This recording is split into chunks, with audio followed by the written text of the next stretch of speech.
Hello and welcome to our first episode of Purple Bloom Podcast with Alicia and Lauren. And this is episode 1.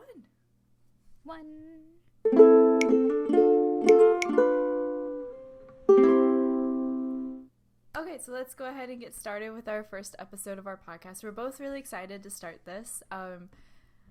My name is Lauren. And I am Alicia. And we are both, well, I'm 23. I'm 31.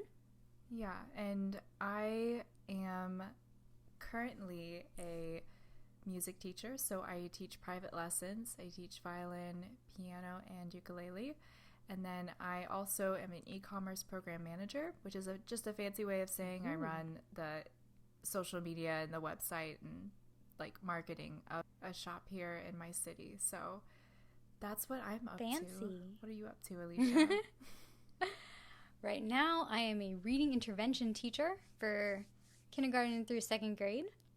So that's what I'm doing right now.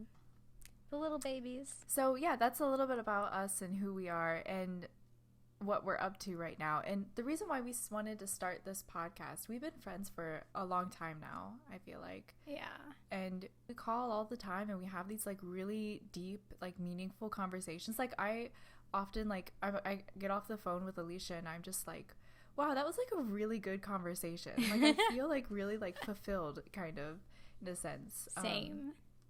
Yeah, so I've always wanted to do a podcast, and when Alicia said that, Me then too. we both were kind of like, well, why don't we just start this podcast? And so we want to kind of share our conversations, our life experiences with you guys, and then also kind of open up a stage for you guys too, and we're going to do that in like different ways. We have a lot of fun ideas and plans for this podcast, so definitely stay tuned to hear a lot of different voices from the community, our voices, and there will be some ramblings and some side notes, but it's okay. We're gonna get where we need to go. We're gonna get where we need to go. We're gonna branch off a bunch because that's just kind of what we do. But the tree is gonna grow up at some, Yes. Every branch is gonna. Cute. So we actually, let's talk about how we met, because how we met was really fun. We're both ARMYs, so if you're listening and you are unfamiliar with K-pop and what an ARMY is in K-pop, there's a band called BTS, and they are our pride, our light and joy. I wake up in the morning for them. They are just such good boys. They're so talented. How would you describe BTS, Alicia? I feel like they're really transformational for like every person. Oh, that's a good word. Every ARMY I meet has like a very personal story about like how they found BTS or what BTS has done for them. And I think that was part of the reason why we wanted to do the podcast too, because BTS has done a lot for us. So, and we know that they've done a lot for you too, except this year we didn't have concerts. So I remember a long time ago we talked about doing like little video interviews at the line during concerts. That was your about, idea. Like, I loved that. about finding everyone's stories. Mm-hmm. So I feel like this is our way of kind of doing that now that we can. Yeah, because there's so many different people. There's moms, there's grandparents, there's little kids, there's adults, there's young adults, there's nurses, there's teachers, there's lawyers, there's social workers, there's people who travel from like all the way across the country, people who travel from other countries to see them, and like we're all like meeting together in this like, well, it used to be a small space, now it's a stadium, but in this in this space, and it's like how do these 7 boys bring all of these different kinds of people together? It's like there's just no requirement, to be an ARMY. Yeah. Everyone can be an ARMY, and I think that's why when you look around the stadiums, it's like it's such a diverse site, Yes. Yeah. And that's cool. It's really cool. And which is why I love that idea, because it like everyone is so diverse, like you said, but being able to like go and ask people like, what's your story? It like it gives a whole new level. It's kind of like Microcosmos, like the song that they sing. Yeah. It's like in that kind of aesthetic. But So Army is their fan base, and so that's why we refer to ourselves as Armies. Yes. And that's how we met. We met through those boys. It was a photo card that we met through. I feel like we have to really like give a lot of definitions for this. So you get the photo card in the album, right? If you're an Army, you already know that. You already Excluding know. this last album, because we got all 7 of them in this album. But previously, you got your one card at random. And if you didn't get the person you wanted, your bias, or whoever, you traded. So that was Twitter. That was what Twitter was for, kind of, for me, when I started out on Twitter. Yeah, because you didn't post too much at all. I did not. I still don't. But yeah, you still don't too much. But you had, who did you have? A Tay? Yes, I had to have had Tay. Yeah, you had to. Tay's my bias, y'all. Tay is that's her boy. And I had Hobie. Yes, and Hobie. Grabby hands for the Hobie. So, yes. Oh, yeah, I'm so glad that we linked up. I can't remember, like, who found who, but we eventually, like, started, you know, DMing each other, and we're like, let's trade and stuff. And then it was really cute. You sent me, like, a birthday card, like a happy birthday card, and that was like the sweetest thing, because you had my address because we sent photo cards to each other. That was just like, that's when I realized, like, okay, this girl is like, because usually, like, you know, and I've traded photo cards before, and I know you've traded more than me. Like, I don't ever talk to people after that. I think you feel the vibe out of the person, and I remember thinking, like, I really want to know this person. And then I realized after we had traded that I followed you on the Amino. Yes. Blast from the past. We got to explain the Amino now. Yeah, now we got to. Oh, dear. The Amino was kind of like Twitter, but just for, like, armies. Isn't it kind of like a Discord? Yeah, it was like... It was like its own app, though. Yeah, it was like its own app. And you could like, could write stories, you could create artwork, you could... There was a lot of, what would you call them? Like, philosophy type of, like, postings where they would, like, look into the BTS, like, story. There were a lot of theories. Like, theories, that's the word I'm looking for. Yeah. This was before the notes came out, like, way before anyone had compiled them. You would only get them, like, in your album. And that's how you get, like, the notes. So, but obviously back then they were all in Korean, too. So, like, we needed someone to translate. We need something to put together. That would be somebody would translate on the Amino app for us. Yeah. But so you could like create there, and then you could like have chats and chat with people who like the same thing. And this was like 2017 maybe. So this was before BTS really got any recognition on the US stage. And before Billboard. Before Billboard, like way before Billboard. Yeah. And like on the Amino app, you could get featured. So you would write like something, or you would make something, you know, you would make a post, and then, you know, the Amino team would then pick and choose who they want to feature as like the front page. And I think that you saw something from mine, and then you reached out on Twitter. Yeah, I did. Yeah. And then it was, and then I was like, we kept chatting, but you have a busy life. So we kept chatting, but then we like, you know, it kind of calmed down, because when we chat with each other, we tend to send like little mini novels. So yes, they're lengthy letters.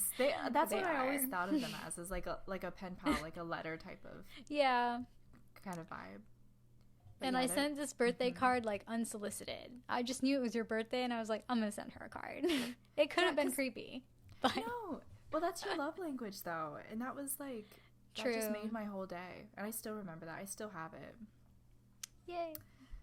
But yeah, so that's how we met, through there, and then everything kind of fell into place on how we met, like in person, because we met at the concert. Yes, we were going to the same that was concert. the first time. That was the first time we met in person, and it was after we had such a journey to get there. Such a journey, and we'll have a podcast on it. Yeah, because that whole thing is gonna need a whole like good hour or so of explaining the whole experience. From ticketing to GA lines to why are we sitting in a camp on this pavement right now. I don't know, but for days. Yeah, for it's a days. whole thing. Why are we all like in our early 20s, like sitting by the side of the road? Actually, when you said that you and who you were going with at the time was that you guys got GA tickets to that concert, that's when Alyssa is another one of our friends who lives here in my city, and that's how that, like, when you said that, then I brought that up to Alyssa, and then she was like, oh, well, I guess we could do like GA, like that would be kind of fun. And then that's how that whole ball started to get rolling. I had done GA with my cousin the year prior, so we went to the Wings tour and we did GA. Yes, and it was a really good experience. Yeah. Although we lucked out because our side of the stage was just not crowded, so like I could freely move along the entire like right side of the stage with no issues. So I was like, oh, we should do this again, except this time it was like completely different experience. It was not Wings. They were famous by then. Yeah, they got famous. Yeah. That's so cool that you got to experience that though. Like that's priceless. I cherish that little memory. Yeah, and we'll talk about that more too, so definitely like stay tuned for future episodes. Also, we are from different states, so we're both from America, but the reason why we're not in the same camera right now, and I probably should have mentioned this earlier, was I'm from Ohio. For those who don't know where Ohio is in America, think of Chicago, so Midwest, and then New York, and then just right in the middle, that's Ohio. So that's where we are. That's a good explanation. And then, yeah. Alicia, where are you at? And I'm in South Florida. I'm 99% sure everyone knows where that is because we have a bad rap. So stop, no. Florida, I don't need to explain where it is. You guys know. The alligators. I told one of my friends everything about where you lived one day, and she was like, "Wait, there's alligators there. Like, is she okay?" There are. She lives in India. Yeah, we're fine. So I was like, how do you know that there's alligators in Florida? Like, why is that? Everyone knows about Why is that what you get from Florida? I mean, we could go on and on, but there was an alligator at the lake of one of my college campuses one time. So you just get used to them. They kind of just don't bother you. You don't bother them. Well, I'm glad that there hasn't been any alligator attacks like for you in your life. I know, right? So we started talking a little bit about BTS, and we know how we met, but I'm curious, how did you meet BTS? Like, how did you find this group? I had heard about them like years prior to actually becoming like an ARMY, because I saw a dance cover from a K-pop dance cover group of Dope. And was it Dope? Hold on, let me think. It wasn't Dope, it was Danger. My bad. It was Danger. Subway Danger. Oh, God. That song slaps so hard. Right? And I had no idea who this group was at the time. And I was like, I just really watched it for the dance. So I'm like, okay, this is cool. But then I just kept going on my way because I was in another fandom at the time. I was right, Big Bang, right? We don't talk about that. But yes, that's where I was. And we could just sweep that one under the rug. We can. We'll forget about that whole era. Oh, dear. But yeah, and then a couple years later, I decided to join a like K-pop dance studio in New York where I lived at the time. And one of the options for the monthly songs was Blood, Sweat, and Tears. And I remember distinctly like watching the dance practice video and being like, I can't do that. I will faceplant on the floor if I attempt to do that move right Which there. Is what they actually do, though. Like, it is, but they do it so gracefully that it's like... We forget that actually takes, like, a good amount of strength to, like, really gracefully lower your entire body weight to the floor. So, I went with the Blackpink song instead. But that was my second encounter. And that would have been December 2016, because that's around when they were having that comeback. And I still hadn't jumped on the train yet. Yeah. I didn't get there until February, right before they came back to the U.S. on the Wings tour for March. So that's when I, like, dived deep in. And I don't know how I found the Save Me music video, but to this day, it's one of my favorite songs. And kind of, like, my real introduction to, like, the ARMY fandom, because I'm pretty sure I scrolled down through the comments, and that's how I eventually found out that there is the Amino app. Oh. That's how I knew gotcha. about that. Okay, that's so cool. Because I wasn't on Twitter at the time, so Yeah.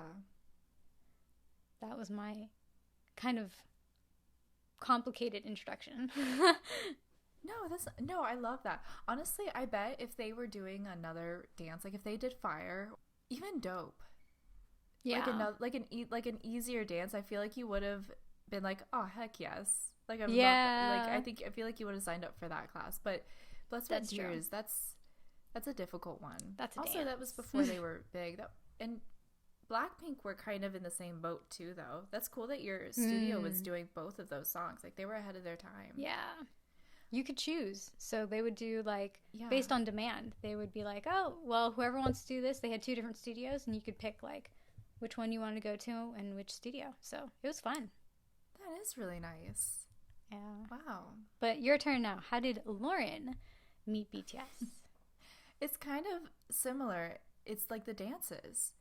And I'm thinking now, like, that's the fact that that studio like saw that Blackpink and like BTS were really like excelling in their dances, and that they were like they were the perfect dances to learn.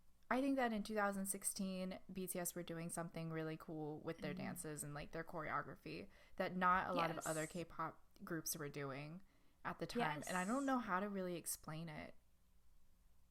But I don't know either, but yeah. They have their own flavor. Like, they have their own flavor. And maybe it's I feel like they've always been like that, though. Yeah, they have like one choreographer, and maybe that has something to do with it too. But anywhoosies, that's how I got into BTS. I guess I should start from the beginning. Back in the day, I did listen to Danger first too, which is so cool. Oh, cute. Yeah. That was Danger too for you, but they were just too angsty for me at the time. If you watch Danger, it's the heavy eyeliner, it's the heavy duty. It was their passion, emo. Lauren. It was stop. It was the passion in their eyes, Lauren. Okay. I understand. Jungkook was a baby. He was going through his angsty phase, but it was just a little too much angsty for me at the time because I was like an angsty teen and they were an angsty teen, and it was. You know what? That's relevant. How old were you? Well, when did it come out? I was in high school. I had to have been. So. I think that's relevant because I was like 28. Yeah, I was 28 when I found BTS. So we were in very different points of our life too. We were. Oh my goodness. Well, we were in very, very different points in our life. Wow. That's just funny. I didn't realize that until now. Yeah, we should talk more on that too and like dive into that. But anyway, to finish my tale here, so I found them. They were too angsty, so I like drifted away from them. I got into like EXO and like SHINee and stuff. But I was really into anime at the time, so I like didn't really. It was like I listened to them, but I don't think I really like would be considered like a stan of any of the groups or anything like that. Okay. But it all changed when the Fire Nation attacked. No, it all changed when my cousins from Panama, because some of my family's from Panama, and when they came up here and we were listening to some like K-pop and stuff, and we listened to the same stuff, but then they were like showing me dances and stuff like that from the K-pop groups that they really liked, and I was like, you know what, this is like a really good workout thing to do. And so that's what I did. Like when they left, then I was like, you know what, I'm gonna look up some more like dances, and I'm just gonna learn some dances and work out a little bit. And oh, cool. Yeah, because I like to dance and stuff. And then there was this YouTube channel that had like a bunch of BTS. They had a bunch of everything, but there was like BTS was a staple in their in the choreography that they were teaching. And I learned I kid you not, Alicia, at some point in my life, in my mind, there was every single BTS choreography. Wow. Like every single one. Like I literally learned every single one. And so that's how it was. It was like a slow. Of course, as you start to learn it more, then you learn it from the tutorial, and then from the tutorial you go on to, the music videos, and then you start dancing with them on the music videos, and then you start seeing the cute ones, and then you start seeing that like they're all cute, and then you start like giggling because they're so funny. And oh my gosh, it's just like you just the slow, it's a slippery slope of just falling in love with them. That's how I got into them. And then I was like there for, when Blood, Sweat, and Tears came out, I like was so, that was a cultural reset. Like, I know we talk about Dynamite being a cultural reset, but that one was my gosh. I like showed my dad. I have to fast forward the part with Jen, but I showed my dad that video because I was like, you have to see, like, nobody is doing it like this. Like, I've never seen anything like this, and I know you have not seen anything like this ever before in your life, so you have to see this too. But, and actually, you have your reaction channel, so that's was that a reaction video?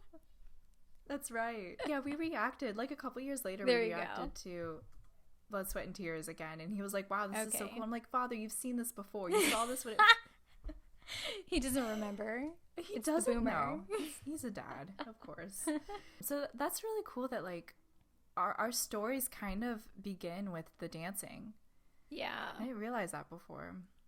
I wonder if it's because I think at the time it was a little harder to find translations because, like, the videos weren't subbed, the bombs weren't subbed. So, like, a lot of people now will say, oh, we found BTS because their lyrics and their songs are, like, so meaningful. But back then, that was actually kind of difficult. Like, you had to go find, like, a blog that translated it.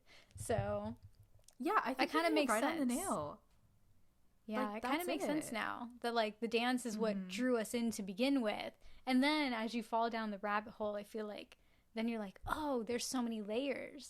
Like you said, Blood, Sweat, and Tears, like, as a music video, has so many layers. And that's just the music video, you know? Yeah.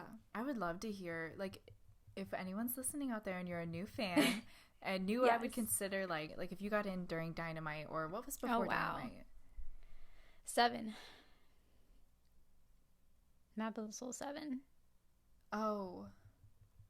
Wait, what was the song for that? I'm blanking.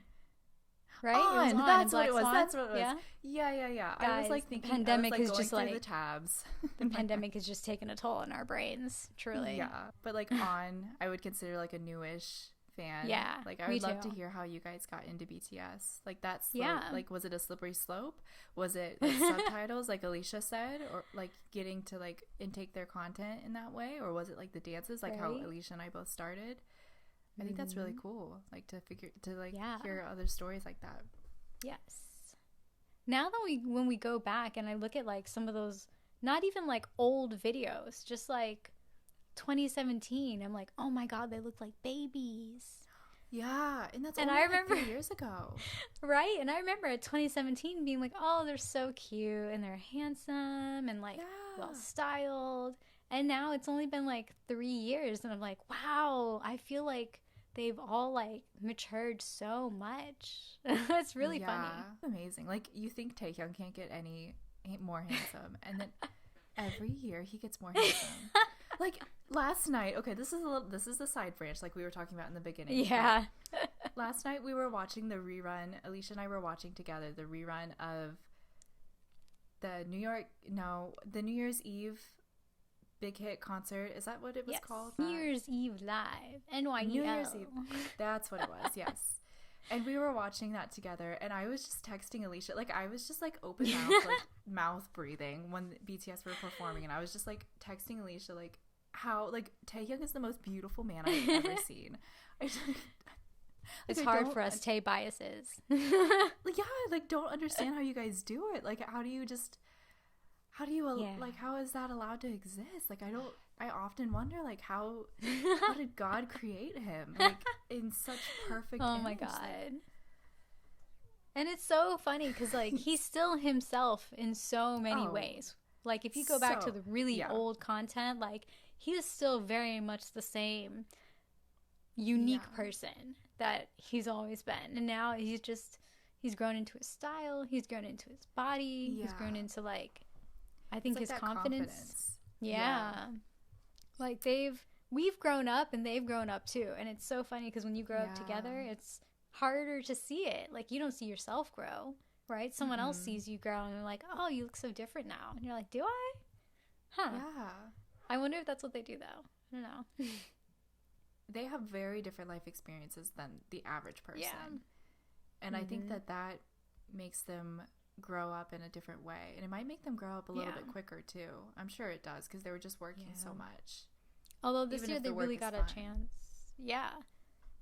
But this year I think they really got a chance to like grow up in all those ways that they couldn't before, you know? Like they became such big artists. They were selling out stadiums, they were flying everywhere, and then this year it was like, well, now you kind of get to do all those things you didn't get a chance to do before. Like, you go hang out with your friends and your family. You go to the museums. And I think that was really important too. I think they needed that, even if like some of them didn't necessarily like it, because that was so different from what they were used to. Yoongi thrived. We all know Yoongi thrived in it, and he loved it. He loved every second of it. But I feel like Jungkook, maybe, I know Hoseok did have a hard time with it, because it's like you said, it's like they didn't have this, and now they have it suddenly, and it's like, it must be hard, like, figuring out, like, how to be, like, a regular human sometimes. Yeah. And I know Hobie is the one who said before, like, he doesn't really know how he'll be able to let it go when he has to let it go, you know? I feel all of them have that a little bit in them. Like, how are we going to let this go one day when we have to? I know. But like Disease was about that, the song from their new album. Challenges are always the way that you grow. You know, you can't really grow if you're not faced with a challenge. So I feel like they've grown so much this year, because Life Goes On is one of my favorite albums ever that they've ever put out. Me too. And I'm certain they would not have put it out if this didn't happen. So oh no.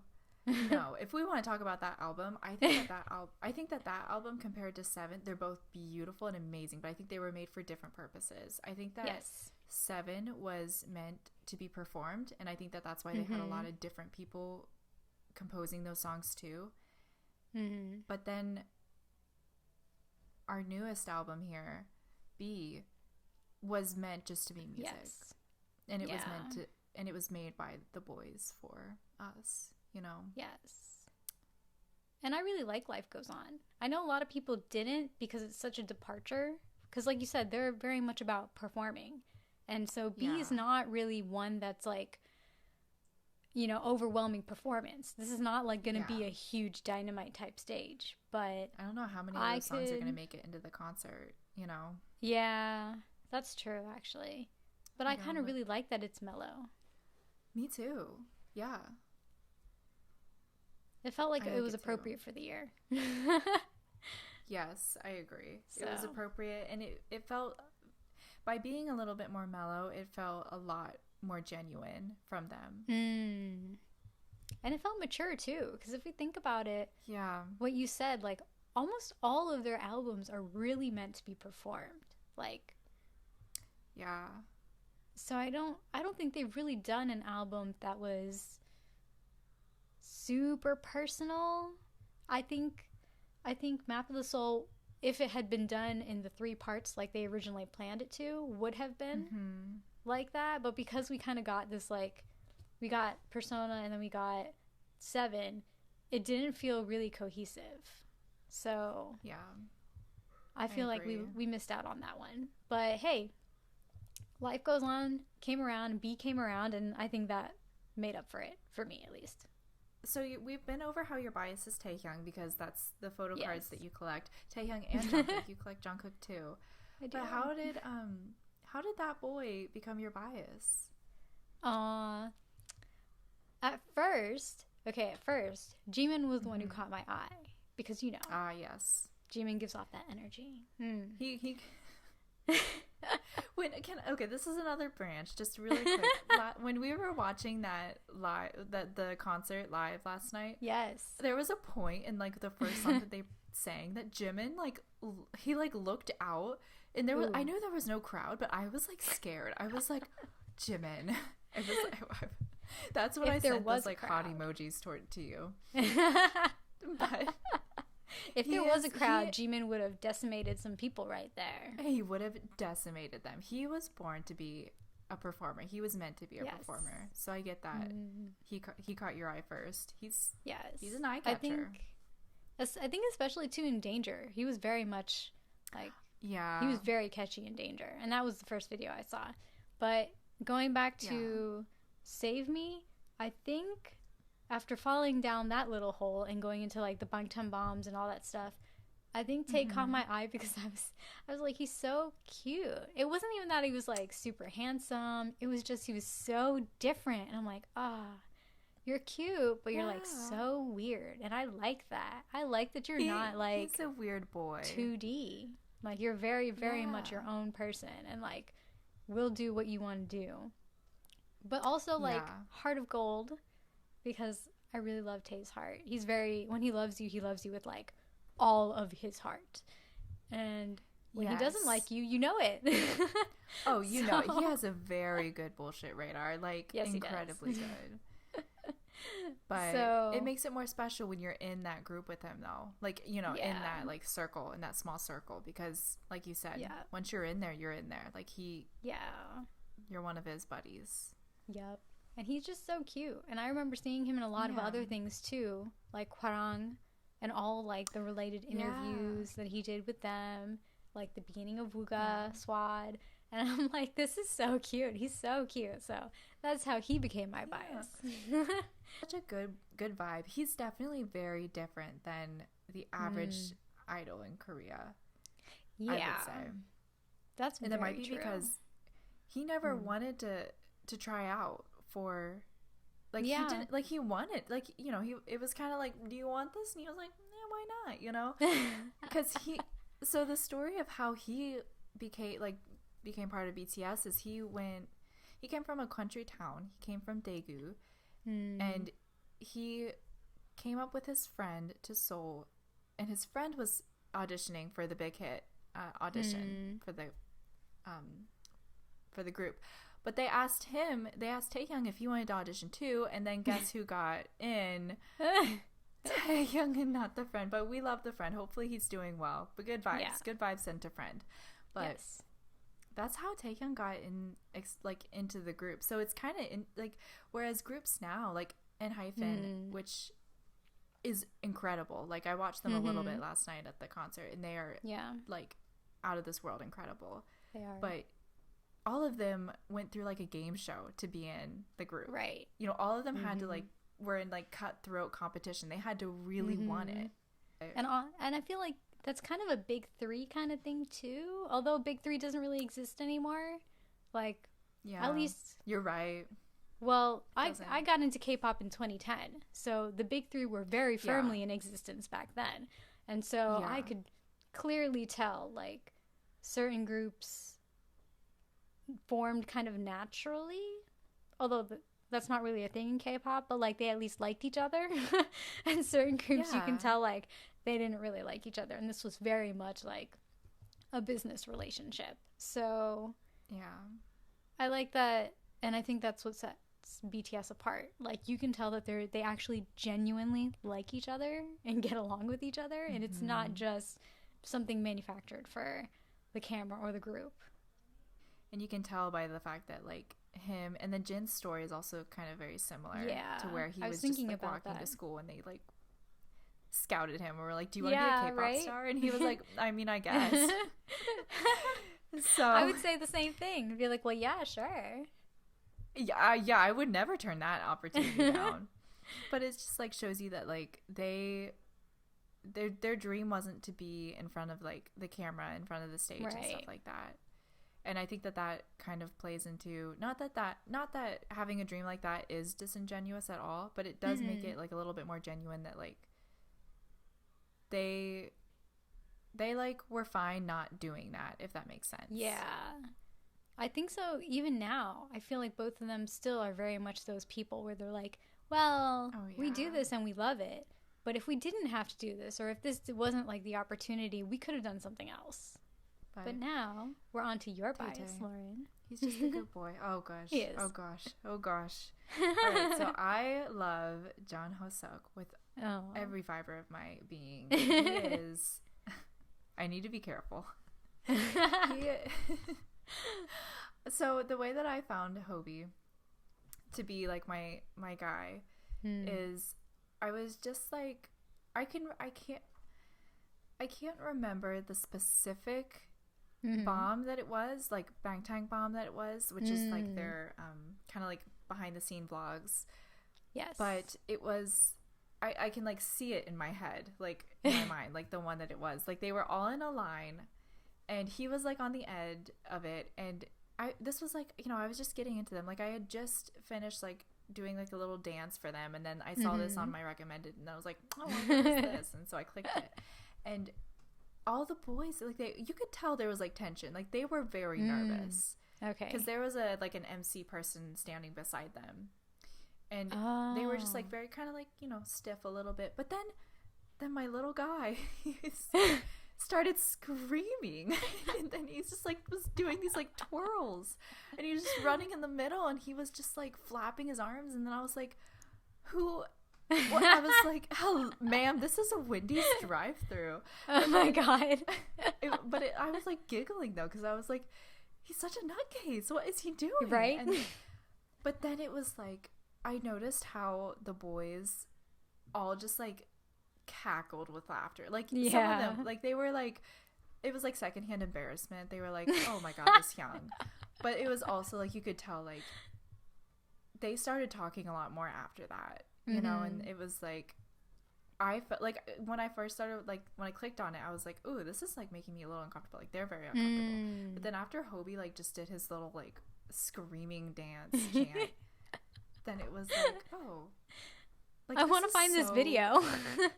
I know. I'm going to have to find it. If I can find it, I'll link it down there. But Aww, yeah, it was so lovely. Maker. And then I was like, you know what? I think that's the one. And then of course, as I watch more and then I see his heart smile and he's just like he has a very, very pure and like good heart. And he's very professional. I think that also reeled me in a little bit is that he's with that like good and pure heart and intentions and everything. He's very secretive in a sense, not in the sense that he's got something to hide, but just like he keeps his like real, like his core very hidden. He keeps it tight. And who he is on camera is very different. Like we were talking the other day about Hobie with physical interactions and things like that, like hugging and things like that. Yes. Like the boys will, especially the younger ones in the group, they'll initiate like a hug with him. They love to hug their youngs. And you can tell that Hobie, like in front of the camera, he doesn't like it. Right. He doesn't all the time. Like he's quite often like his face is like pulled away. He's like pushing their arms off. He doesn't like it in front of the camera. But then, and you brought up like one of the examples from one of their Bon Voyages too, where it's like when the camera's not as obvious, I guess. He like lets his guard down, and he's the one like that initiates the kind of physical touch.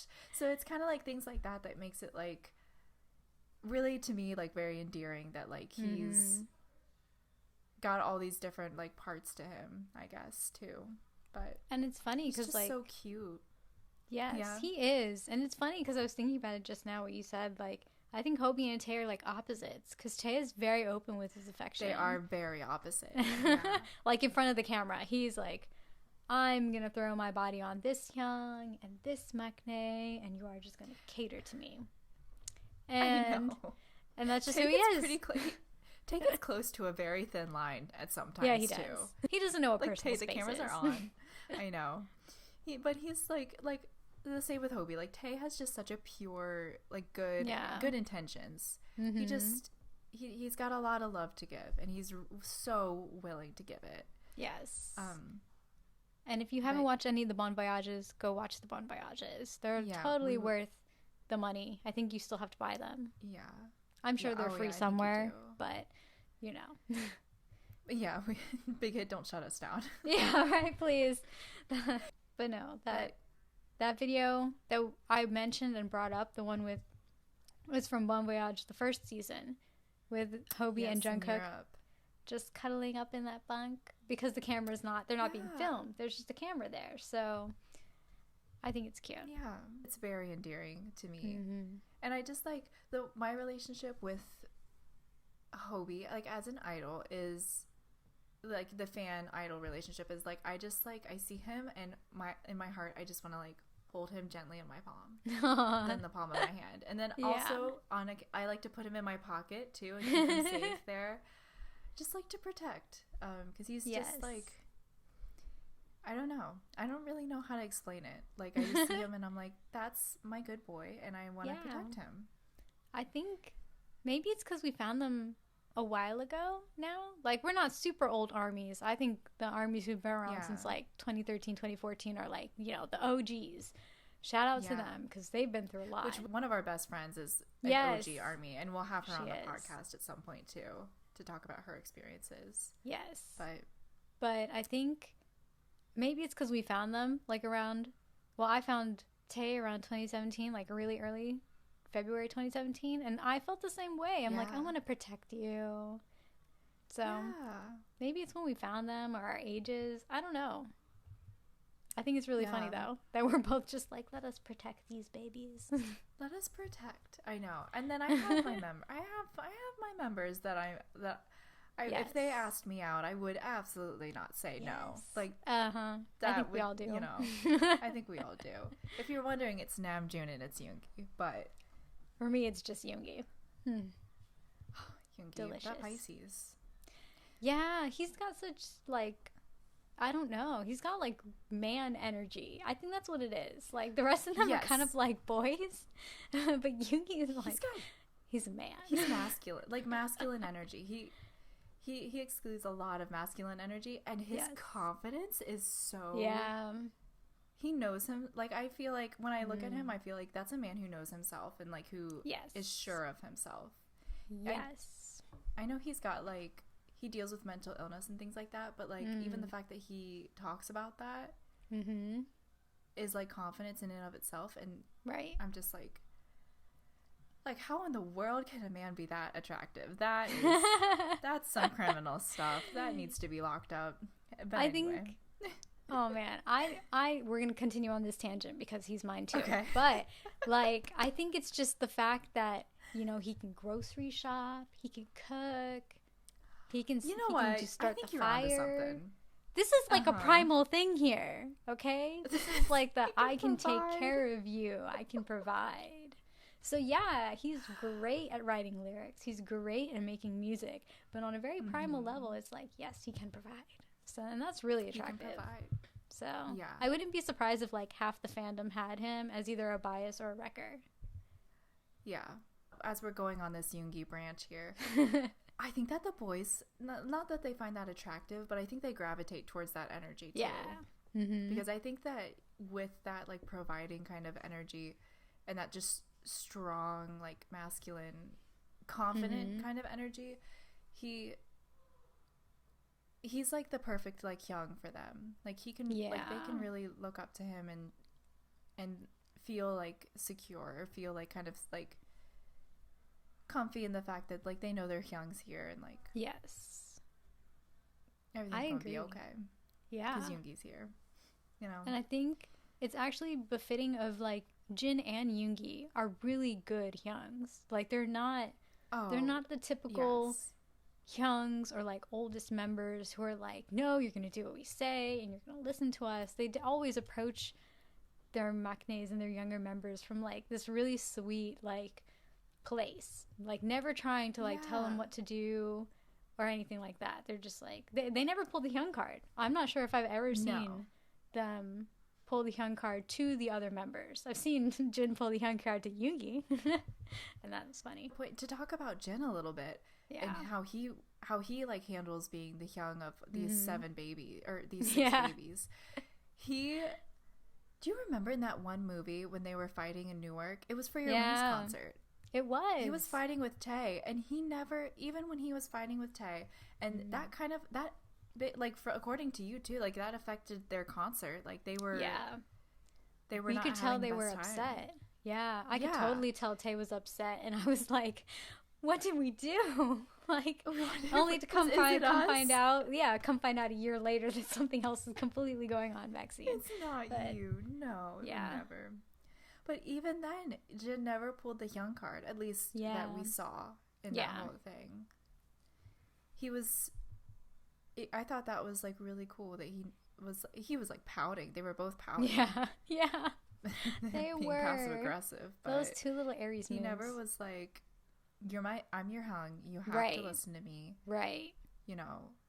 And credit to Namjoon too, because Namjoon actually checked on Tae too, because he saw how distraught this all made him, and he checked in on him before he went up to the stage, and that whole like scene made me realize like they were all so young, like they were getting so famous and they were still so young, trying to like, you know, be a team and be a family, and that's hard. They were doing their best. I mean, they were doing their best, and but they were all going through their own stuff, and that whole thing, like, we should probably give a little bit of like background to that, to their little confrontation there in the Newark thing that we're talking about. It was just like a dance thing, right? Tae wanted Jin to do something in the dance, and then Tae was like, well, I can't do that, and then it was like a little bit of like a miscommunication gone wrong is what I kind of took from it, and it was like things piled up, like resentment was piling up, and then this is what. But I don't think it was resentment for each other. No, I think it was just like you said, them being young, like them being young, and like, and they like, they're not like me and you. Like, if I get upset, I can sit in my car before I go into my work and like breathe and like listen to music, but no, they have a time to get on stage. You have to pull it together to get on stage, and that's, and you know, and it's not like you're going in front of a class of kiddos, or it's not like you're going to like make some marketing content. Like, you're being seen and you're being videotaped by hundreds of people, thousands of people, and now millions of people. Like, you can't slip, and that's pressure. It is. But if they were to slip, I mean, that would like, if any of them were to slip, I would still be here, you know, like, I don't know. I think everyone would. Yeah, like, they've put in the time to create this relationship with us that like, I don't know. I think they deal with conflict really well. That's what it is. They're not afraid of like confronting each other, like when it comes to conflict. Like they've said it before in a couple of different like interviews. Like, we talk it out, and that's like, to me, that's a really important thing to do, because I know even in my life, conflict was something I always avoided, because I'm like, oh no, this is like a confrontation. I don't want to be a part of this confrontation. But like, confrontation is like a very normal part of life, and I credit the older members for really driving that home within the group. Like, it's okay to like not agree about everything or not see everything from the same way, just as long as they have like a mutual understanding and that they move forward. So it's kind of amazing that they're so young and can do that, because I struggle with it at 31. I think that Namjoon and Yoongi are like a big driving force in that, in like their communication and their talks. But I think that also, like, astrologically, they have a really good kind of sign group. According to astrology, none of them would really like have any like outburst or like, you know, have any like say anything like mean, like right off. It would be like resentment that builds up is what their things would probably be, according to astrology, in my opinion. Yeah, because the rap line is all like snapping stuff. No, rap line is all Mars and Cancer, so it's like, it's not that aggressive. Are they really? Aries energy? What? Yeah, I did not know that. That kind of makes so much sense. Yeah, I love Cancers. They're all Mars and Cancers. Oh my gosh. So they're not like an Aries Scorpio gonna confront you, be shady about it. Or they're very like subtle, and I think Dang is like the perfect song for rap line Mars and Cancer. If you don't know about Dang, go look it up. It's a great song. Please that was for free. So much shade. So good. Right? Yeah. And even if we were to go back to Jin and Yoongi, and like we were talking about like their masculine energy, I think they balance their feminine energy really well too, because Yoongi's not like that overly masculine guy that's like, here, take a look at my fish.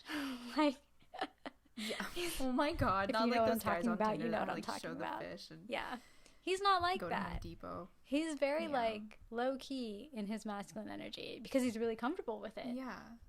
Or like even Jin. I mean, he still goes fishing, and he does. Like, he would love Home Depot. Oh, right? He would love Home Depot here in the States, but he still has like a good balance where he'll put like jewelry on and like he'll talk soft and like not aggressively, right? Not overpowering, right? He's got that cute little nose. Yes, and I think Jin too, like as the young, also has a lot of like really healthy feminine energy. Like there's no belief in any of the boys, I think, that like you can't be soft or you can't be emotional. Like they're all very honest with that and like with expressing that. So there was one time when Namjoon was reading this book. It was called Out of the Man Box, I think. And I read it, and it was a delightful read. I would highly recommend it for anyone who wants to read. It was basically, I mean, you know the saying like boys can cry. It was basically that. Like men are oftentimes put into a box of what they have to be and how they have to act and be seen as in society. You know, so like boys don't cry, they don't show emotion, they're strong, they're like well put together, they have a job at like a certain age, they make a certain amount of money, you know, whatever it is. But it's, you know, the book was about getting out of that, and so it was cool that Namjoon was reading that. That made me think there was one Bangtan bomb where Tae was crying because of something that happened at the concert. Like he didn't feel like he performed well enough, and June was the one who was like, let the boy cry. That's what the subtitle said. So that's very much June and who he is, I think. That is very much June. You know, I'm thinking now, it's so interesting how, you know, Yoongi is the one who we would like, if we were presented with the opportunity, we would date because of his like masculine energy. And like his, you know, like as like a woman that's like attractive. Yeah. Or like to anyone who's like attracted to that energy, that kind of masculine energy that's attractive, right? Taehyung and Hobie. When I think of Hobie, and I think of him in the kitchen, like can he provide? I get so endeared. I am so endeared by that boy. I just think of their last Bon Voyage, which was, oh no, it wasn't Bon Voyage. It was In the Soup. Yes. So when they just did that little like staycation in Korea at that Airbnb, and when they had to cook their meals, and Hobie would just hover around Yoongi when he got hungry. I know. I was crying. He would like hover around him when he got hungry and be like, "All right, Hyung, like I'm ready. I'm hungry now. He would go to Yoongi to make the food and he just wanted to like clean up after. Yes, or he'll like he just prep. wanted to pace and follow and like get all of them together to eat. He was very much about like getting them all together to like enjoy their food together. I think that might also be why I like want to kind of like protect him, because he's I love him because he doesn't have that like crazy masculine energy. He has it in a very different way. Like it comes out in very different ways. And I think that is just the most endearing thing in the world. But I mean, I for one think Tae rocks jewelry far better than I could ever, with his matching. He has Chanel earrings to his contacts. You rock jewelry amazing. Hair color. You look amazing in jewelry. But it's just Tae is a painting. When he puts a diamond earring on. Right. He's ethereal, and he knows it, and he's like super comfortable with this. Like every photo shoot, it doesn't really matter if he's wearing something that's masculine or feminine or, you know, jewelry. It doesn't matter to him. He's like, no, I look good in this. Yeah. And that's something we all could use, right? We could all use that energy in our life. Yeah, and it's that like really nice balance. Whereas Yoongi has a balance. He does. But I feel like the way that I perceive him is a little bit more masculine. And I really like that. And I think like I think that's really, I like really like that. Yes. But I think that with like Hobie and Tae, they have a very different kind of balance of masculine and feminine energy. I think of Yoongi as like very soft. He's masculine, but very soft. I think that's his balance. He's like a soft, quiet kind of confidence. Yes. A gentle kind of strength. To me, true confidence is really quiet. People who don't really say anything, it's because they know they're confident. They don't need to say anything. So either way, we are whipped. That's the conclusion of this podcast. That's the conclusion. Lauren and Alicia are whipped. So, I mean, Yoongi, if you're listening to this, please come on our show if you're listening to this, like, truly. Yeah, please call our show. Our email is in the description below. Please send us an email. We will get back to you. Right? All right. Well, I feel like that was a good first episode there, talking about who we are, how we met BTS, our biases, and then we got into like a really nice conversation about their like masculine and feminine energy. Yeah. Full disclaimer, this is just like our opinions, how we perceive the boys. Literally, and we're on Twitter. We know. Everyone perceives these boys differently, and that is so fine. And that's why we want more people on this podcast. We want to bring in some different voices and hear different opinions, and you know, just kind of share some light in this community on like different kind of experiences, because our experience is definitely not going to be the same as everybody's, and that's like the beauty of it all, and that's why we're doing this podcast. So we will be back next week with a new podcast episode. So definitely check us out. We have a Twitter, so check us out down below on our Twitter. We have YouTube, unless you're watching this on YouTube already. Yep. And yeah, feel free to reach out to us if you have any questions, any comments. We'd love to read them, and we will see you guys next time. Yay! Bye. Bye. Purple Bloom out.